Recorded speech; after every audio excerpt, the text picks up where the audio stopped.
du pape Benoît XVI, du pape émérite Benoît XVI, La résurrection du Christ, dans son deuxième volume sur Jésus de Nazareth, suite, en haut de la page 278.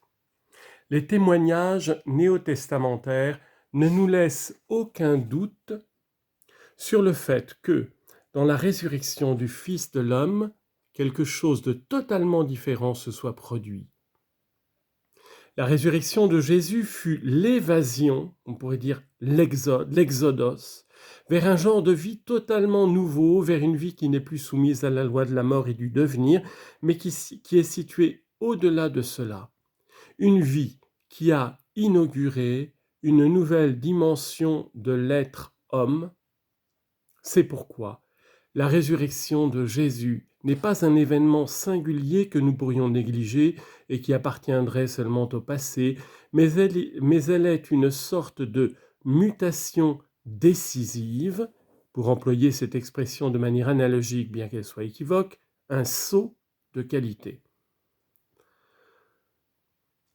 Dans la résurrection de Jésus, une nouvelle possibilité d'être homme a été atteinte.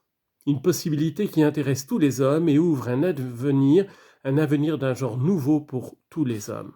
Et cette phrase est très importante parce que c'est pour nous que Jésus est ressuscité d'entre les morts. Par nature, il est éternellement Dieu consubstantiel au Père dans la béatitude infinie et éternelle de la très sainte Trinité qui est un seul Dieu. Il a assumé cette humanité, il est devenu homme pour le salut du genre humain, pour le salut de chacun d'entre nous. Et ce salut, il s'opère par la rémission des péchés et par la guérison de toutes les conséquences du péché, la victoire sur toutes les conséquences du péché, la souffrance et ultimement la mort. Reprenons cette lecture. C'est pourquoi, à juste raison, Paul a uni de manière indissociable la résurrection des chrétiens et la résurrection de Jésus. Citation de 1 Corinthiens 15, 16 à 20. « Car si les morts ne ressuscitent pas, le Christ non plus n'est pas ressuscité. Mais non, le Christ est ressuscité d'entre les morts, prémisse de ceux qui se sont endormis. » Ou bien, la résurrection du Christ est un événement universel, ou elle n'est pas, nous dit Paul. Et c'est seulement dans la mesure où nous la comprenons comme un événement universel, comme inauguration d'une nouvelle dimension de l'existence humaine, que nous sommes sur la voie d'une interprétation juste du témoignage sur la résurrection telle qu'elle se présente dans le Nouveau Testament. À partir de cela, nous pouvons comprendre l'originalité de ce témoignage néo-testamentaire. Jésus n'est pas revenu à une vie humaine normale de ce monde, comme c'était arrivé à Lazare et aux autres morts ressuscités par lui-même. Il est sorti vers une vie différente, nouvelle, vers l'immensité de Dieu, et partant de là, il s'est manifesté aux siens. Cela aussi était pour les disciples une chose tout à fait inattendue, face à laquelle ils avaient besoin de temps pour retrouver leurs esprits, c'est le moins qu'on puisse dire. Il est vrai que la foi juive connaissait la résurrection des morts à la fin des temps. La vie nouvelle était reliée au début d'un monde nouveau, et dans cette perspective, c'était quelque chose de bien compréhensible. S'il y a un monde nouveau, alors existe aussi un nouveau mode de vie. Je me permets d'ajouter entre parenthèses que ces conceptions de la résurrection de la chair dans l'esprit des Juifs étaient extrêmement charnelles. C'était un retour à une vie charnelle, paradisiaque, mais conçue en termes qui étaient tous des termes de banquet, de festin, dans des termes précisément charnels. Fermons la parenthèse de ce court commentaire. Mais une résurrection vers une condition définitive et différente en plein milieu du vieux monde qui continue d'exister, cela n'était pas prévu et donc de prime abord, ce n'était même pas compréhensible. C'est pourquoi la promesse de la résurrection était dans un premier temps restée insaisissable pour les disciples. Et le Nouveau Testament est très clair, les actes des apôtres sont très clairs sur cette incompréhension dans laquelle se trouvaient au point de départ les disciples par rapport à ce mystère. Le processus pour devenir croyant se déploie de manière analogue à ce qui est advenu à propos de la croix. Personne n'avait pensé à un Messie crucifié.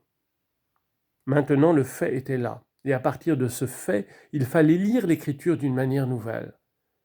Dans le chapitre précédent, nous avons vu comment, en partant de l'inattendu, l'Écriture s'est dévoilée de manière nouvelle et comment, de cette manière aussi, le fait a pris tout son sens. La lecture nouvelle de l'Écriture ne pouvait commencer évidemment qu'après la résurrection, parce que c'est seulement en raison de celle-ci que Jésus a été accrédité comme envoyé de Dieu, pour reprendre les termes des premières prédications apostoliques de l'apôtre Pierre juste après la résurrection au début du livre des Actes des Apôtres.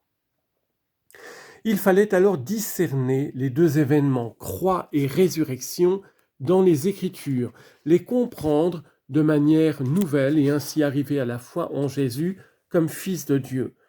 Et Jésus a pris lui-même l'initiative de cette relecture. On le voit tout spécialement en rejoignant les pèlerins d'Emmaüs, les disciples pèlerins d'Emmaüs, dans leur désemparement, dans leur effondrement d'espérance et de foi, et en les rééduquant, en leur ouvrant l'esprit à l'intelligence des Écritures, à partir de son propre mystère à lui, de mort et de résurrection, surtout de résurrection, parce que la mort, bon, elle s'était imposée à tous, ce qui était totalement en dehors de toute catégorie humaine de compréhension, c'était ce mystère de la résurrection. Reprenons le texte. Ceci, par ailleurs, présuppose que, pour les disciples, la résurrection soit tout aussi réelle que la croix. Ceci présuppose qu'ils furent tout simplement dépassés par la réalité, qu'après toutes les hésitations et la stupéfaction des débuts, ils n'étaient plus capables de s'opposer à la réalité. C'est vraiment lui, il est vivant et il nous a parlé, il nous a permis de le toucher, même s'il n'appartient plus au monde de ce qui est normalement touchable. Le paradoxe était indescriptible. Le fait qu'il soit complètement différent, non pas un cadavre réanimé, mais quelqu'un qui, par l'œuvre de Dieu, vivait de manière nouvelle et pour toujours, et qu'en même temps, en tant que tel, tout en n'appartenant plus à notre monde, il fut présent de manière réelle, vraiment lui, dans la plénitude de son identité. Il s'agissait d'une expérience absolument unique, qui dépassait les horizons ordinaires de l'expérience humaine et qui, toutefois, demeurait pour les disciples absolument incontestable. Cette expérience unique explique la singularité des témoignages sur la résurrection.